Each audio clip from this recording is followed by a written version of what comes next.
Hi future doctors. നമ്മുടെ NEET preparation ഇങ്ങനെ നല്ല രീതിയിൽ മുമ്പോട്ട് പോയിക്കൊണ്ടിരിക്കുകയാണ്, എനിക്കറിയാം. പക്ഷെ കുറെ പേർക്കെങ്കിലും എന്നോട് ഒരുപാട് മക്കൾ ചോദിക്കുന്നുണ്ട്, NCERT എങ്ങനെ വായിക്കണം, NCERT ഏത് രീതിയിൽ ഞാൻ പഠിക്കണം, എന്തുകൊണ്ടാണ് ഇത് ഇത്രയും പ്രാവശ്യം വായിക്കണം എന്നൊക്കെ എല്ലാവരും പറയുന്നത്, കുറെ ടോപ്പേഴ്സ് ഒക്കെ പറയുന്നത് കേട്ടു എന്ന് ഒരുപാട് പേര് ചോദിക്കുന്നുണ്ട്. NCERT is your basic reference material for NEET, അത് നിങ്ങൾക്കറിയാം. പക്ഷെ നമ്മുടെ സ്റ്റഡി മെറ്റീരിയലൊക്കെ അത് നിങ്ങൾക്ക് ഏറ്റവും സിമ്പിളായ രീതിയിൽ, ഏറ്റവും യൂസ്ഫുൾ ആയ രീതിയിൽ നിങ്ങൾക്ക് നമ്മൾ ചുരുക്കി നല്ല വൃത്തിയായിട്ട് മനസ്സിലാവുന്ന രീതിയിൽ സിമ്പിൾ ലാംഗ്വേജിൽ പറഞ്ഞു തന്നിട്ടുണ്ട്. നമ്മുടെ ഓൺലൈൻ ആവട്ടെ ഓഫ്ലൈൻ ആവട്ടെ ക്ലാസ്സസിലും അങ്ങനെ തന്നെയാണ് നമ്മൾ നിങ്ങൾക്ക് പറഞ്ഞു തരുന്നത്. NCERTയിലെ കോണ്ടന്റ് നിങ്ങൾക്ക് ഈസി ആയിട്ട് ക്ലാസ്സുകളിലൂടെ മനസ്സിലാക്കാം. നിങ്ങൾ എപ്പോഴും പഠിക്കാനിരിക്കുമ്പോൾ നിങ്ങൾക്ക് നമ്മുടെ റെക്കോർഡഡ് വീഡിയോസ് കാണാം, ലൈവ് വീഡിയോസ് കാണാം. ക്ലാസ്സുകൾ ഓഫ്ലൈനിൽ ക്ലാസ്സിൽ പോകുന്ന മക്കൾ ക്ലാസ് കണ്ട് ക്ലാസ്സിൽ പോയി കോൺസെപ്റ്റ്സ് മനസ്സിലാക്കാം. കോൺസെപ്റ്റ് നിങ്ങൾക്ക് എങ്ങനെയും പഠിക്കാം. ഓക്കെ, അത് നിങ്ങളുടെ ഇഷ്ടം, ഏത് രീതിയിൽ പഠിച്ചാൽ നിങ്ങൾക്ക് മനസ്സിലാവും. പക്ഷേ ഇതെല്ലാം കഴിഞ്ഞ് നിങ്ങളുടെ സെൽഫ് സ്റ്റഡി ടൈമിൽ നിങ്ങൾ സ്വയമായിട്ട് നിങ്ങളുടെ സ്റ്റഡി ഷെഡ്യൂളിൽ വെച്ചിരിക്കുന്ന സമയത്ത് NCERT ആ ദിവസത്തെ ടോപ്പിക്സിൻ്റെ നിങ്ങൾ വായിക്കുക. It's very very important. Because NCERT line by line, in between the lines നമ്മൾ വായിച്ചിരിക്കണം. അത്രമാത്രം ക്വസ്റ്റ്യൻസ് വരും. ചില സില്ലി മിസ്റ്റേക്കുകൾ കൊണ്ട് നിങ്ങൾക്ക് നിങ്ങളുടെ മാർക്ക് നഷ്ടപ്പെടാം. ഇപ്പോൾ നീറ്റ് 2024 ഒക്കെ നമ്മൾ നോക്കുകയാണെങ്കിൽ ഡയറക്റ്റ് ക്വസ്റ്റ്യൻസ് എല്ലാവരും പറയുന്നുണ്ട്. നീറ്റ് 2024 എസ്പെഷ്യലി ബയോളജി സിമ്പിൾ ആയിരുന്നു അല്ലെ, സിമ്പിൾ ക്വസ്റ്റ്യൻസ് ആയിരുന്നു, നല്ല ഈസി പേപ്പർ ആയിരുന്നു എന്നൊക്കെ പറയുന്നുണ്ട്. ശരിയാണ്. ബിക്കോസ് നമ്മൾ നോക്കുകയാണെങ്കിൽ NCERTയിലെ സെന്റൻസസ് അതുപോലെ ഡയറക്റ്റ് ക്വസ്റ്റ്യൻസ് ആണ് വന്നിരിക്കുന്നത്. നമ്മൾ എത്ര കോൺസെപ്റ്റ് പഠിച്ചാലും അത് നമ്മൾക്ക് ക്വസ്റ്റ്യൻ കാണുമ്പോൾ മനസ്സിലായില്ലെങ്കിൽ, അത് എവിടെയോ കണ്ട് ഫെമിലിയർ ആയിട്ടുള്ള സംഭവമാണെന്ന് മനസ്സിലായിട്ടില്ലെങ്കിൽ that's not going to give you your score. Okay, അപ്പോൾ അതുകൊണ്ട് ഡയറക്റ്റ് ക്വസ്റ്റ്യൻസ് ഇഷ്ടം പോലെ വന്നിട്ടുണ്ട്. NCERT റീഡിങ് വളരെ ഇമ്പോർട്ടൻ്റ് ആണ്. അപ്പോൾ മക്കൾ വിചാരിക്കും, മാം അപ്പോൾ ഞാൻ ഏത് നോട്ട്സ് വെച്ചിട്ടാണ് പഠിക്കേണ്ടത്? ലൈക്ക് പഠിക്കുമ്പോൾ എനിക്ക് നോട്ട്സ് എഴുതി പഠിക്കുന്ന ശീലമുണ്ട്. എഴുതിക്കോളൂ, വളരെ നല്ലതാണ്. എഴുതി പഠിക്കുന്നത് കൂടുതൽ നിങ്ങളുടെ ബ്രെയിനിൽ നല്ല അടിപൊളിയായിട്ടിരിക്കും. രണ്ട് രീതിയിൽ നിങ്ങൾക്ക് നോട്ട്സ് ഉണ്ടാക്കാം. ഒന്ന്, ഡയഗ്രാം ബേസ്ഡ് ആയിട്ടുള്ള ഇലോബറേറ്റ് ആയിട്ടുള്ള നോട്ട്സ്. അതായത് നിങ്ങൾ NCERT ഒക്കെ വായിക്കുന്നു, നമ്മുടെ നോട്ട്സ് ഒക്കെ കാണുന്നു. അപ്പോൾ നോട്ട്സ് ഡയറക്റ്റായിട്ട് അത് നോക്കി പഠിക്കുന്നവരാണെങ്കിൽ ഓക്കെ. NCERT വായിക്കുമ്പോൾ നിങ്ങൾക്കൊരു ഇമ്പോർട്ടൻറ്റ് ഡയഗ്രാം കണ്ടു, ആ ഡയഗ്രാം നല്ലപോലെ വരച്ച് വൃത്തിയായി വരച്ച് അതിൻ്റെ താഴെ ഇമ്പോർട്ടൻറ്റ് പോയിന്റ്സ് ഒക്കെ നോട്ട് ചെയ്ത് ഇലോബറേറ്റ് ആയിട്ടുള്ള നോട്ട്സ് ഉണ്ടാക്കാം. നോട്ട്സ് ഉണ്ടാക്കാൻ സമയമില്ലാത്തവരാണെങ്കിൽ നമ്മുടെ സ്റ്റഡി മെറ്റീരിയൽ നോക്കി ആ നോട്ട്സ് നിങ്ങൾക്ക് എഫക്റ്റീവായിട്ട് യൂസ് ചെയ്ത് പഠിക്കാം. പിന്നെ അതല്ലെങ്കിൽ ലാസ്റ്റ് മിനിറ്റ് റിവിഷന് വേണ്ടിയിട്ട് നമ്മൾ അത്രയും ഇലോബറേറ്റ് ആയിട്ടുള്ള നോട്ട്സ്, കോൺസെപ്റ്റ് പഠിക്കുമ്പോൾ എപ്പോഴും നമ്മൾ ഇലോബറേറ്റ് നോട്ട്സ് നോക്കി പഠിക്കുന്നതാണ് നല്ലത്. പക്ഷേ short notes for your revision, ചെറിയ ചെറിയ പോയിന്റേഴ്സ് ആയിട്ട് ഓരോ കോൺസെപ്റ്റിലെയും ഇമ്പോർട്ടൻറ്റ് പോയിന്റ്സ് മാത്രം പറഞ്ഞുകൊണ്ടുള്ള ഷോർട്ട് നോട്ട്സ് നമുക്ക് പ്രിപ്പയർ ചെയ്യാം. രണ്ട് രീതിയിൽ നമ്മളുടെ കയ്യിൽ നോട്ട്സ് ഉണ്ടായിരിക്കണം, എന്നാലേ നമ്മളുടെ റിവിഷൻസ് ഇഫക്റ്റീവ് ആവുകയുള്ളൂ. അപ്പോൾ NCERT എങ്ങനെ ഹൈലൈറ്റ് ചെയ്യണം എന്നുള്ളത് ഞാൻ മുമ്പ് നിങ്ങൾക്ക് വന്ന് പറഞ്ഞു തന്നിട്ടുണ്ട്. അതായത് നമ്മളുടെ ഈസി റിവിഷന് വേണ്ടിയിട്ട് നമുക്ക് പല കളർ ഉപയോഗിച്ചിട്ട് അല്ലേ, അതായത് ഇമ്പോർട്ടൻ്റ് ആയിട്ടുള്ള ഡെഫിനിഷൻസ് ഗ്രീൻ കളറിൽ ഹൈലൈറ്റ് ചെയ്യുക, നമ്പേഴ്സ് ന്യൂമറിക്കൽസ് ഒക്കെ വന്നാൽ അതിന് യെല്ലോ കളർ യൂസ് ചെയ്യുക, അല്ലെങ്കിൽ ഇനി എന്തെങ്കിലും എന്താ പറയുക ഇമ്പോർട്ടൻറ്റ് ടേംസ് ആണെങ്കിൽ അതിന് റെഡ് കളർ യൂസ് ചെയ്യാം. അങ്ങനെ നിങ്ങൾക്ക് ഏത് രീതിയിൽ വേണമെങ്കിലും ഹൈലൈറ്റ് ചെയ്യാം. അത് നിങ്ങൾ ലാസ്റ്റ് മിനിറ്റ് റിവിഷൻ NCERT നോക്കുമ്പോൾ നിങ്ങളെ ഒരുപാട് ഹെൽപ്പ് ചെയ്യും.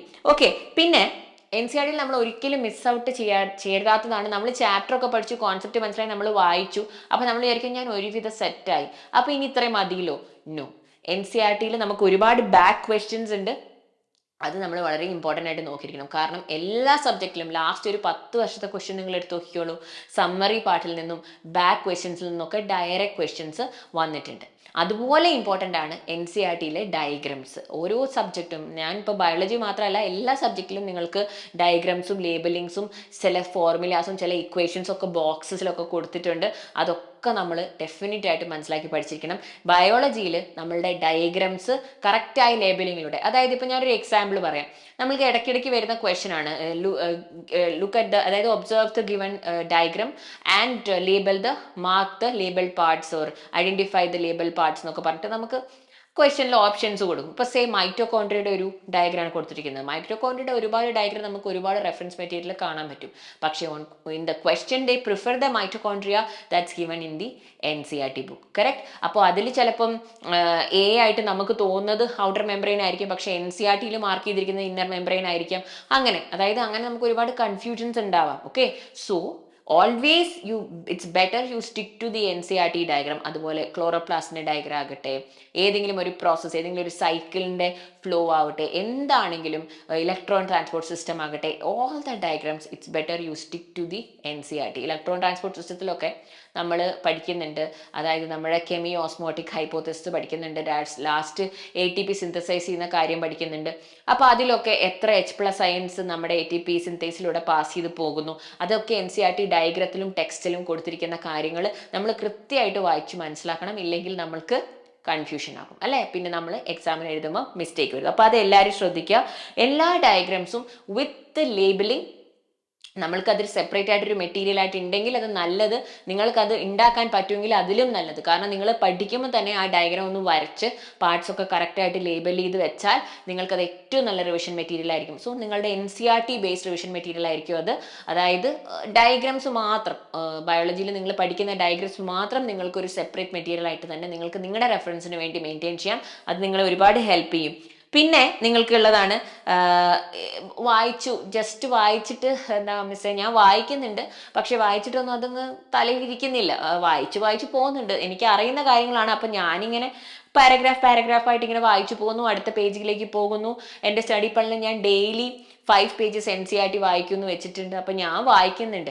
അങ്ങനെ നമ്മൾ വെറുതെ കഥ വായിക്കുന്നത് പോലെ വായിച്ചു പോയാൽ പോരല്ലോ. അപ്പം നമ്മൾ വായിക്കുന്നത് എന്തിനാണ്? നമ്മൾക്ക് അതിലുള്ള ഒരു പോയിന്റ് പോലും വിട്ടുപോകാതിരിക്കാനാണ്. അപ്പം നമ്മൾ എന്താ ചെയ്യേണ്ടത്? NCERT ഓരോ പേജും വായിച്ചിട്ട് നമുക്കതൊരു ആക്റ്റീവ് റീകോൾ ചെയ്യണം. സാധാരണ നമ്മൾ ആക്റ്റീവ് റീകോൾ ചെയ്യുന്നത് ഒരു പാരഗ്രാഫ് വായിച്ചു, എന്നിട്ട് നമ്മൾ അത് ഒന്ന് ഓർത്ത് നോക്കും, അല്ലെങ്കിൽ നമ്മൾ അത് എഴുതി നോക്കും, അല്ലെങ്കിൽ ആരോടെങ്കിലും അതൊന്ന് പറഞ്ഞു നോക്കും, ഇസ്ന്റ് ഇറ്റ്? അപ്പോൾ ഇവിടെ നമ്മൾ ആക്റ്റീവ് റീകോൾ ചെയ്യുന്നത് എങ്ങനെയാണ്? നമ്മൾ NCERTയിൽ ഒരു പേജ് നമ്മൾ വായിച്ചിട്ടുണ്ടെങ്കിൽ ആ ഫുൾ പേജിൽ നമ്മൾ വായിച്ച കാര്യങ്ങൾ നമ്മൾ മറ്റൊരു പേജിലേക്ക് എഴുതാൻ പോവാണ്. ഓക്കെ, നമ്മൾ എല്ലാം റീകോൾ ചെയ്ത് നമ്മൾ അവിടെ എഴുതി വെക്കും. എന്നിട്ട് നമ്മൾ കമ്പയർ ചെയ്യണം. ഓക്കെ, എഴുതി കഴിഞ്ഞിട്ട് നിങ്ങളൊക്കെ ഒരു ടൈമറൊക്കെ വെച്ചിട്ട് എഴുതി നോക്കാം. എന്നിട്ട് നിങ്ങൾ നോക്കുക, ഫസ്റ്റ് പേജിൽ ഞാൻ എഴുതിയത്, ഞാൻ വായിച്ച കാര്യങ്ങൾ ഫുള്ള് ഞാൻ ഈ പേജിൽ എഴുതിയിട്ടുണ്ടോ, അതിൽ ഏതൊക്കെ പോയിന്റ് ഞാൻ മിസ്സായിട്ടുണ്ട്. ഇപ്പം എഴുതുക എന്ന് പറഞ്ഞാൽ NCERTയിലുള്ള അതേ സെന്റൻസ് തന്നെ എഴുതണമെന്നില്ല. ഓക്കെ, നിങ്ങളിപ്പോൾ ഒരു പേജ് വായിച്ചു, എന്നിട്ട് നിങ്ങളൊരു ടൈമർ വെച്ചു, ഓക്കെ, ആ പേജ് അടച്ചു വെച്ചു, അവിടെ നിങ്ങൾക്ക് മനസ്സിലായ കാര്യങ്ങൾ നിങ്ങൾ മറ്റൊരു പേജിലേക്ക് പകർത്തി എഴുതുകയാണ്. ഓക്കെ, സോ അപ്പോൾ നിങ്ങൾ ആ എൻറ്റയർ ചാപ്റ്റർ കഴിയുമ്പം അങ്ങനെ എത്ര പേജസ് എഴുതിയിട്ടുണ്ടാവുമെന്ന് വിചാരിച്ചേ. സോ ദാറ്റ് മീൻസ് അപ്പോൾ നിങ്ങൾ പറയും, മാം എനിക്കത് ചെയ്യാൻ സമയമില്ല അല്ലേ? സമയം ഇറ്റ്സ് നോട്ട് എ പ്രോബ്ലം. നിങ്ങളുടെ ലൈവ് ക്ലാസ് ഒക്കെ കണ്ട് റിവിഷൻ ചെയ്യാനൊരു സമയം എടുക്കില്ലേ? അല്ലെങ്കിൽ നിങ്ങളുടെ സെൽഫ് സ്റ്റഡിയിൽ നിങ്ങൾ NCERT റീഡിങ്ങിന് വേണ്ടി വെച്ചിട്ടുള്ള സമയമില്ലേ? 5 പേജ് വായിച്ചാൽ ആ 5 പേജും നിങ്ങൾ ആക്റ്റീവ് റീകോൾ ചെയ്ത് എഴുതി നോക്കണം. ഫുൾ സെൻറ്റൻസ് എഴുതണം എന്നല്ല ഞാൻ പറയുന്നത്, ഫ്ലോ ചാർട്ടായിട്ട് എഴുതിയാൽ മതി. ഇതൊക്കെയാണ് ഞാൻ ഈ പേജിൽ വായിച്ചത്, അതൊന്ന് നോക്കുക. എന്നിട്ട് അത് ടൈമർ ഓഫ് ചെയ്തിട്ടൊന്ന് കമ്പയർ ചെയ്ത് നോക്കുക.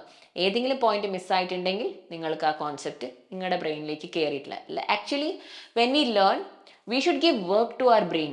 നമ്മളിപ്പോൾ ഒരു സിനിമ കാണുമ്പോൾ നമ്മൾക്ക് അതിലെ ഓരോ ഭാഗങ്ങളും നമ്മളുടെ ഫേവറേറ്റ് സിനിമയാണെങ്കിലും നമ്മൾ ഭയങ്കര ഇൻട്രസ്റ്റോടെ കാണുന്നു അല്ലേ? നമുക്ക് ഇഷ്ടപ്പെട്ടൊരു സിനിമയാണെങ്കിൽ ആ സിനിമ കണ്ടു കഴിഞ്ഞാലും അതിലെ ഓരോ സീനും ഓരോ ഭാഗങ്ങളും നമുക്ക് കൃത്യമായിട്ട് എക്സ്പ്ലെയിൻ ചെയ്ത് തരാൻ പറ്റും. ബിക്കോസ് നിങ്ങളത് കാണുന്നത് ഒരുപാട് ഇൻട്രസ്റ്റോടെയാണ്. നിങ്ങളുടെ ബ്രെയിനിനെ നിങ്ങൾ എൻഗേജ് ചെയ്യുന്നുണ്ട്. നിങ്ങൾ ആലോചിക്കുന്നുണ്ട്, ഷോ ഇത് കഴിഞ്ഞാൽ എന്തായിരിക്കും, ഈ സീൻ കഴിഞ്ഞാൽ എന്തായിരിക്കും, അല്ലെങ്കിൽ ആ സീനിൽ എന്താണ് നടന്നത്. ബിക്കോസ് നമ്മളുടെ ബ്രെയിൻ ഭയങ്കര ആക്റ്റീവായി ഭയങ്കര ഇൻട്രസ്റ്റിംഗ് ആയിട്ട് അതിൽ ഇൻവോൾവ് ആയിട്ടിരിക്കുകയാണ്. ബ്രെയിനിന് നിങ്ങളവിടെ പണി കൊടുക്കുന്നുണ്ട് അല്ലേ?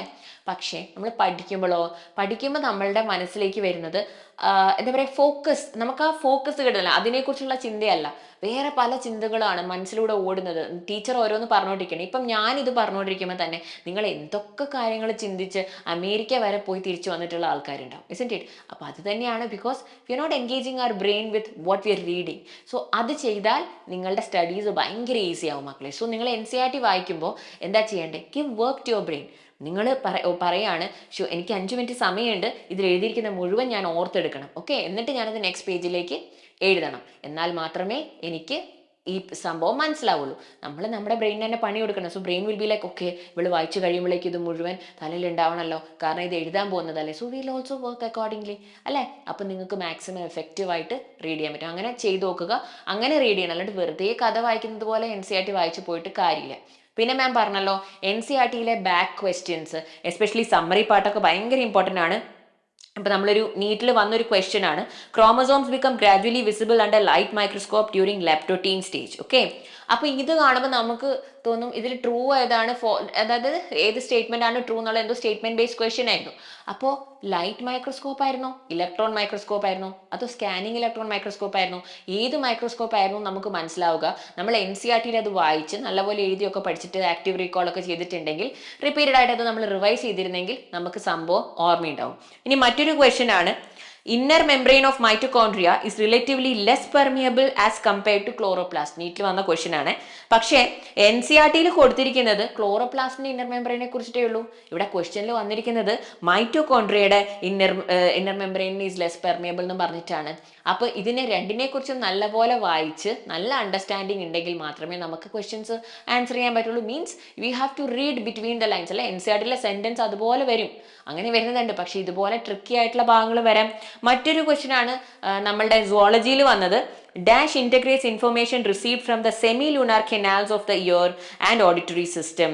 അപ്പൊ നമ്മുടെ എൻറ്റയർ ന്യൂറൽ കൺട്രോളിൽ there is no mention about this line. Okay, ആ ചാപ്റ്ററിൽ ഫുൾ ഇത് എവിടെയും പറഞ്ഞിട്ടില്ല, പക്ഷേ അത് സമ്മറി പാർട്ടിൽ ഈ സെന്റൻസ് അതുപോലെ കൊടുത്തിട്ടുണ്ട്.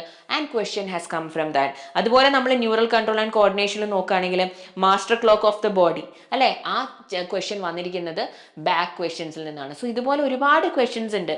സോ ഇങ്ങനെയുള്ള കാര്യങ്ങൾ, അതായത് സമ്മറി ക്വസ്റ്റ്യൻസ് നിങ്ങൾ ജസ്റ്റ് സമ്മറി പാർട്ട് നിങ്ങൾ ജസ്റ്റ് ഓക്കെ സമ്മറി അല്ലേ എനിക്ക് അറിയുന്നതല്ലേ എന്ന് വിചാരിച്ച് നിങ്ങൾ ചിലപ്പം ജസ്റ്റ് വായിച്ചു വിടും. ചിലപ്പോൾ അവിടെയുള്ള ഒരു സെന്റൻസ് ആയിരിക്കും അതേപോലെ ക്വസ്റ്റ്യൻസ് വരുന്നത്. അതുപോലെ നമ്മളിപ്പം പ്രിൻസിപ്പിൾസ് ഓഫ് ഇൻഹെറിറ്റൻസ് എന്നൊക്കെ ബാക്ക് ക്വസ്റ്റ്യൻസിന്റെ ഭാഗത്തു നിന്നൊക്കെ ക്വസ്റ്റ്യൻസ് വന്നിട്ടുണ്ട്, ഡയറക്റ്റ് ക്വസ്റ്റ്യൻസ് ചോദിച്ചിട്ടുണ്ട്.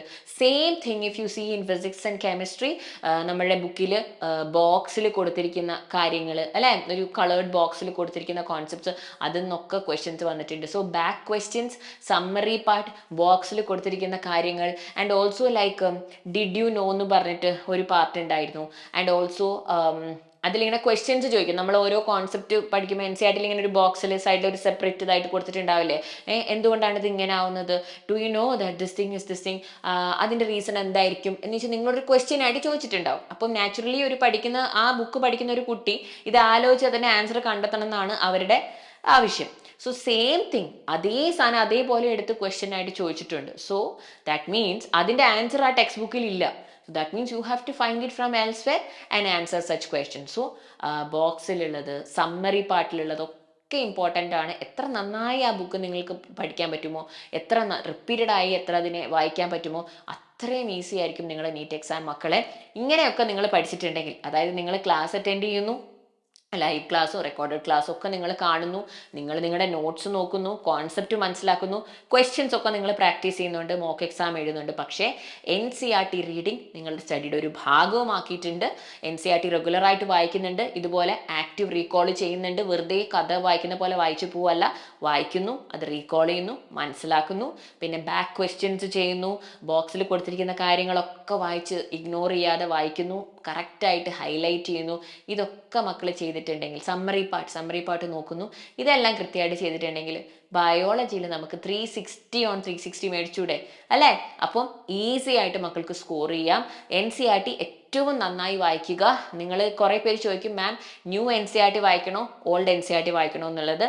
It is up to you, but I would say you can use the new NCERT if you have. പക്ഷേ ഓൾഡ് വെച്ച് പഠിക്കുന്നവരാണെങ്കിലും it's okay, it's totally okay. കാരണം പുതിയ NCERT പുതിയതായിട്ടൊന്നും ആഡ് ചെയ്തിട്ടില്ല, റിമൂവ് ചെയ്ത കുറേ ഭാഗങ്ങൾ ഇല്ലാന്നേ ഉള്ളൂ.